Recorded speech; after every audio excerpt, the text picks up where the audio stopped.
nhớ rong nó chỉ nó bây giờ một sau đỡ bây lúc giò nó nè chỉ sợ khẩu chỉ nó chỉ tu tập bớt tàng nè chỉ cho nên một sai sai cho có bớt dầu chạy đi chẳng nè bây tòa bây lành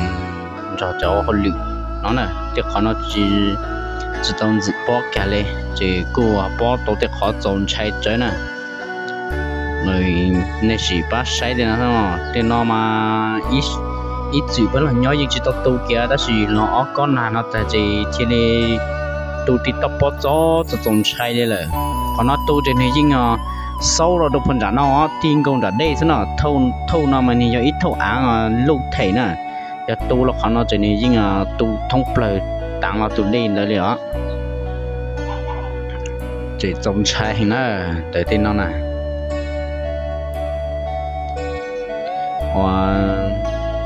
cho mình sẽ còn nó ha còn nó chỉ riêng nhỏ trôn trái hành nè còn nó chỉ này cho lấy tu thì nó còn nó ít chỗ la nè ít chỗ la nó sử dụng một lệ ỏi này cho lấy tu thì nó xong nó giúp bao giờ chẳng tu nó ha còn nó nè còn nó chỉ tu ít sự trâu đó không nè ít sự trâu đó không toán nên trang sở hữu là này ít chút xưa nè mà yêu ta cứ nó bông tu một lần là rõ sẽ chơi ta là rõ chơi khó mà dùng để tự hạ lên nè chơi trồng chơi trong bờ đấy nè chơi biết cho lựa cho sáng tiền nó chơi khó nó chơi này riêng tu tăng tu lo để của tới tiền nữa nè tu là khó nó ô nhà tu nhân dân tí lưu lưu nó nè nhân dân giá lo dân chạy tí lưu tập tới khó cứ mà nhân dân chỉ xuyên luôn tu lo phải có luôn á, để bây giờ nó nhót tàu rồi, thế nó tập lắm tăng này đu,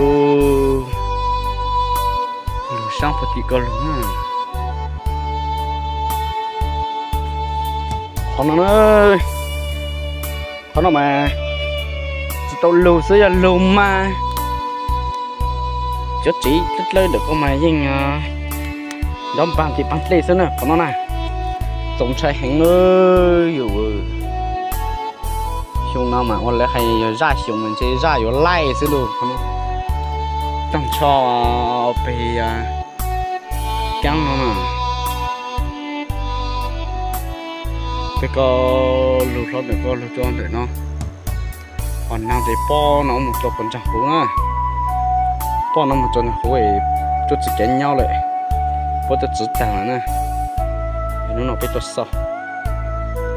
Còn nó mà lấy trồng trái hành nữa, tặng cho bị sang cho tiền nó họ nhau chỉ tàu nữa, giờ thu nó lụt chế lúa cho tiền nó, thì cũng nhau nó nè, thu nó lụt chế gì hả? Giống bằng tăng là tụi trên nó chế thì cho la chế gì bún gạo gì, mùng xí nó lúc trong tiền nó mà san chẳng nó không non nữa. bây giờ nó mày tu tăng lên khó tiền nào mà thằng đây chút ta nó nó mày ta nó tăng nó ta tăng lên giờ này câyเราbây giờ nhìn tăng